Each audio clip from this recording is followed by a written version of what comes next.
Hi friends, welcome to national driving institute. National driving ഇൻസ്റ്റിറ്റ്യൂട്ടിന്റെ പുതിയൊരു അധ്യായത്തിലേക്ക് നിങ്ങൾക്ക് എല്ലാവർക്കും സ്വാഗതം.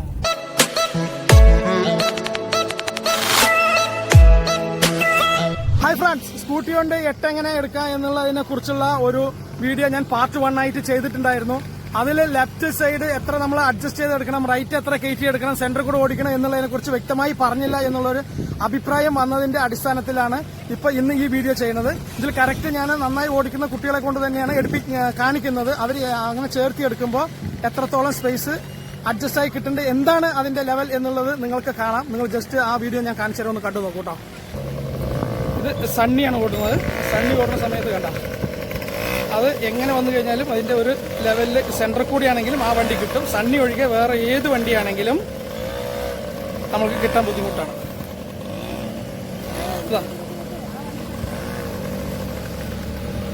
നിങ്ങൾ വലതുവശത്തേക്ക് ചേർത്തിയെടുക്കുക, എന്നിട്ട് പിന്നെ കംപ്ലീറ്റ് ലെഫ്റ്റ് സൈഡ് പോവുക. ലെഫ്റ്റ് സൈഡ് ആ കമ്പിയെ ചേർത്തിയെടുത്ത് അങ്ങനെ തന്നെ ചേർന്ന് വന്ന് പിന്നെ ലെഫ്റ്റ് സൈഡ് തന്നെ ചേർന്നിട്ട് പിന്നെ നമ്മൾ പോകേണ്ടത് നേരെ റൈറ്റിലേക്ക് പോവുക. അവിടുന്ന് റൈറ്റ് സൈഡ് ചേർത്തി ലെഫ്റ്റിലേക്ക് എടുത്തു കഴിഞ്ഞാൽ സുഖമായിട്ടുള്ള സ്പേസ് രണ്ട് സൈഡുമാണ്.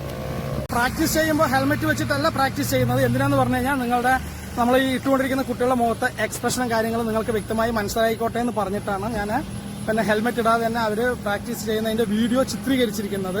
പക്ഷെ നിങ്ങൾ അവിടെ പ്രാക്ടീസ് ചെയ്യുന്ന സമയത്ത് നിർബന്ധമായും ഹെൽമെറ്റ് ഇട്ട് തന്നെ നിങ്ങൾ പ്രാക്ടീസ് ചെയ്യണം. പിന്നെ അതേപോലെ റോഡ് ടെസ്റ്റ് പോകുമ്പോഴും നിർബന്ധമായും ഹെൽമെറ്റ് ഇട്ട് തന്നെ റോഡ് ടെസ്റ്റ് ചെയ്യണം. കാലിങ്ങനെ വെച്ച് ഇങ്ങനെ വന്ന് ലെഫ്റ്റ് സൈഡ് വന്ന് താണ്ട ഇങ്ങോട്ട് വന്ന് മെല്ലെ പോയിട്ട് അവിടെ സംശയമുള്ള അവിടെ ഒന്ന് വേണമെങ്കിൽ കാല് കുത്താം. അത് പ്രാക്ടീസ് ചെയ്യണവർക്കുള്ളതാണ്. കണ്ട അവിടെ അങ്ങനെ കാല് കുത്തി തന്നെ പഠിക്കുക. പഠിച്ച് നിങ്ങൾ അവിടെ പോയി നിർത്തണം. വണ്ടി നിർത്തിയ ശേഷം എടുക്കാൻ പാടും. അതാണ്ട റൈറ്റ് ചേർന്നു, പിന്നെ അങ്ങനെ വന്ന് ലെഫ്റ്റ് ചേർന്ന് വീണ്ടും ലെഫ്റ്റ് തന്നെ ചേർന്ന് ലെഫ്റ്റ് ചേർന്ന് പിന്നെ നിങ്ങൾ വരേണ്ടത് റൈറ്റ് കമ്പിയിലേക്ക് ചേർന്ന്. അപ്പം ആകുമ്പോൾ നിങ്ങൾക്ക് സെൻറ്ററിൽ ആ രണ്ട് കമ്പിയുടെ സെൻറ്ററിൽ കൂടെ നിങ്ങൾക്ക് ഔട്ടാകാനുള്ള ഗ്യാപ്പ് ഇഷ്ടം പോലെ കിട്ടും.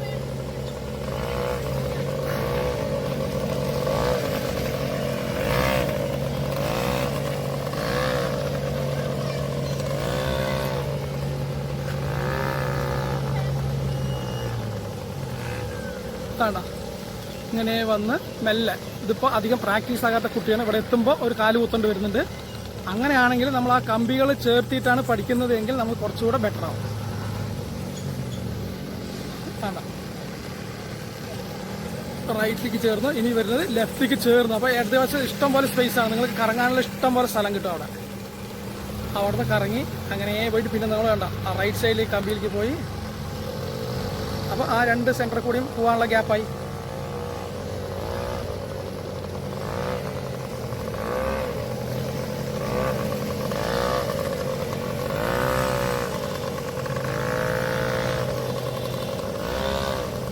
എപ്പോഴും പഠിക്കുമ്പോൾ ഇങ്ങനെ പോയി അവിടെ നിർത്തിയെടുത്ത് തന്നെ പഠിക്കണം. അതാണ് നേരെ ഉള്ളിൽ കയറി വലതുവശത്തെ കമ്പിയിലേക്ക് ചേർന്നു, പിന്നെ അങ്ങനെ ഇടതുവശത്തെ കമ്പിയിലേക്ക് ചേർന്നു, പിന്നെ ഇടതുവശത്തെ കമ്പിയിൽ തന്നെ ചേർന്ന് ഇടതുവശത്തെ കമ്പിയിൽ തന്നെ ചേർന്ന് പിന്നെ നമ്മൾ വരുന്നത് വലതുവശത്തെ കമ്പിയുടെ അടുത്തേക്ക് പോയി. അപ്പോൾ അവിടെ ഔട്ടാകേണ്ട അവിടുത്തെ രണ്ട് കമ്പിയുടെ അടിയിൽ കൂടെ ഔട്ട് കിട്ടും. അതേപോലെ തന്നെ 8ന്റെ കാര്യത്തിലും മുഴുവനായിട്ട് ഇട്ടിടണമെന്ന് വിചാരിക്കുന്നതിനേക്കാൾ നല്ലത് പടിപ്പടിയായിട്ട് കുറച്ചായിട്ട് ഇടുന്നതായിരിക്കും. ഇട്ടിടുന്ന സമയത്ത് തുടർച്ചയായി ഇട്ടിടുന്നത് വളരെ സിമ്പിളായിട്ട് തോന്നുന്നുണ്ടാവും. ബിക്കോസ് നമ്മൾ കാലൊന്നും കുത്തുന്നുണ്ടാവില്ല. അതേ സ്ഥാനത്ത് ടെസ്റ്റിന് വരുന്ന സമയത്ത് സ്റ്റാർട്ടിങ് പോയിന്റ് നിന്നാണ് നമ്മൾ ഇട്ടിടുന്നത്. അപ്പോൾ അങ്ങനെ വരുന്ന സമയത്ത് തീർച്ചയായും നമ്മൾ കാല് കുത്താനുള്ളൊരു സാധ്യത വളരെ കൂടുതലാണ്. അതുകൊണ്ടാണ് ഞാൻ പറയുന്നത് ഇട്ടിടുന്ന സമയത്ത് പടിപ്പടിയായിട്ട് ചെയ്ത് പ്രാക്ടീസ് ചെയ്യണമെന്ന്. നിർത്തിയെടുത്ത് തന്നെ നിങ്ങൾ പ്രാക്ടീസ് ചെയ്യേണ്ടതാണ്. കണ്ടിന്യൂസ് ആയിട്ട് നിങ്ങൾക്ക് ഇട്ടിടുന്ന സമയത്ത് വലിയ ബുദ്ധിമുട്ടൊന്നും ഉണ്ടാവില്ല. പക്ഷേ സ്റ്റാർട്ടിങ് പോയിന്റിൽ നിന്ന് തുടങ്ങുന്ന സമയത്ത് കാല് കുത്താനുള്ളൊരു സാധ്യത ഉള്ളതും നിങ്ങൾ ഫെയിൽ ആവാനുള്ള സാധ്യത വളരെ കൂടുതലാണ്. അതുകൊണ്ട് തന്നെ നിർത്തിയെടുത്ത് നിന്നും തുടങ്ങി പിന്നീട് ആ സ്റ്റാർട്ടിങ് പോയിന്റിൽ വന്ന് പിന്നീട് ആ ഭാഗം തന്നെ കണ്ടിന്യൂസ് ആയിട്ട് പ്രാക്ടീസ് ചെയ്യുകയാണെങ്കിൽ നിങ്ങൾക്ക് തീർച്ചയായും ഈ ടെസ്റ്റ് പാസ്സാവുന്നതാണ്.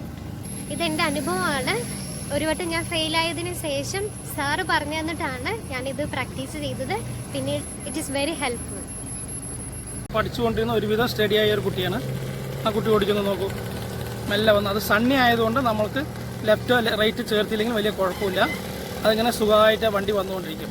അതേസമയം നമ്മൾ സ്കൂട്ടിയിൽ ഓടിക്കുമ്പോൾ വളരെ ശ്രദ്ധിക്കേണ്ടതായിട്ടുള്ള കാര്യങ്ങളുണ്ട്.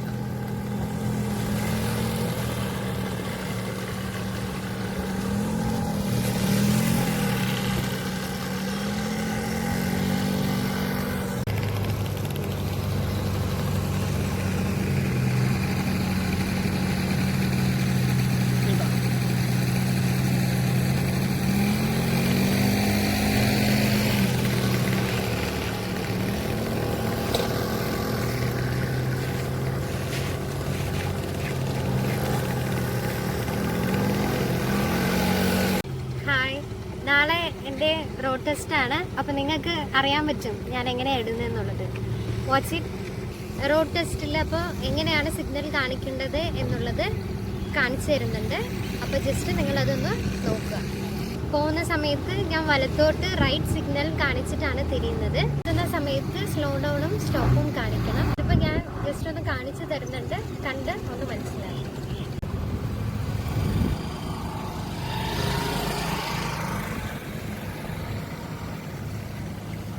കണ്ട right signal, right hand signal കാണിച്ച് റൈറ്റ് തിരിഞ്ഞു.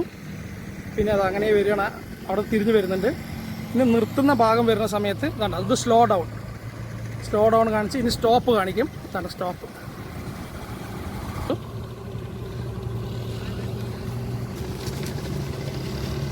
ഇപ്പം നിങ്ങൾ കണ്ടല്ലോ ഞാനിപ്പോൾ എങ്ങനെയാണ് ടെസ്റ്റിലുള്ള സിഗ്നൽസും മറ്റും കാണിച്ചത്. ഇനി ഇത് നോക്കി നിങ്ങൾ പ്രാക്ടീസ് ചെയ്യൂ. വളരെ സിമ്പിൾ ആയിട്ടുള്ള കാര്യമുള്ളൂ. നിങ്ങൾ ടെൻഷൻ ആവേണ്ട ആവശ്യമേ ഇല്ല. ഗ്രൗണ്ടിൽ പോയി കഴിഞ്ഞ് പറഞ്ഞാൽ സാറ് ഭയങ്കര സ്ട്രിക്റ്റ് ആണ് എന്നുള്ള കാര്യങ്ങളൊക്കെ മറ്റുള്ളവർ പറയും. അത് നിങ്ങൾ ശ്രദ്ധിക്കേണ്ട ആവശ്യമേ ഇല്ല. അതുകൊണ്ട് ജസ്റ്റ് സിമ്പിളായിട്ട് തന്നെ പോയി അത് അതുപോലെ തന്നെ ഇംപ്ലിമെൻറ്റ് ചെയ്യും. ഫസ്റ്റ് ടെസ്റ്റിൽ തന്നെ നിങ്ങൾ എല്ലാവരും പാസ്സായി വരണം. വിഷു ആയിട്ട് ഈ കാണിച്ച കാര്യം നിങ്ങൾക്ക് ഇഷ്ടപ്പെട്ടെങ്കിൽ നിങ്ങൾക്ക് എന്റെ വീഡിയോ ലൈക്ക് ചെയ്യാം. നിങ്ങൾക്ക് എന്തെങ്കിലും കമന്റ് എന്തെങ്കിലും ഇതിനെക്കുറിച്ച് പറയാനുണ്ടെങ്കിൽ നിങ്ങൾക്ക് എന്റെ കമന്റ് ബോക്സിൽ കമന്റ് ചെയ്യാം.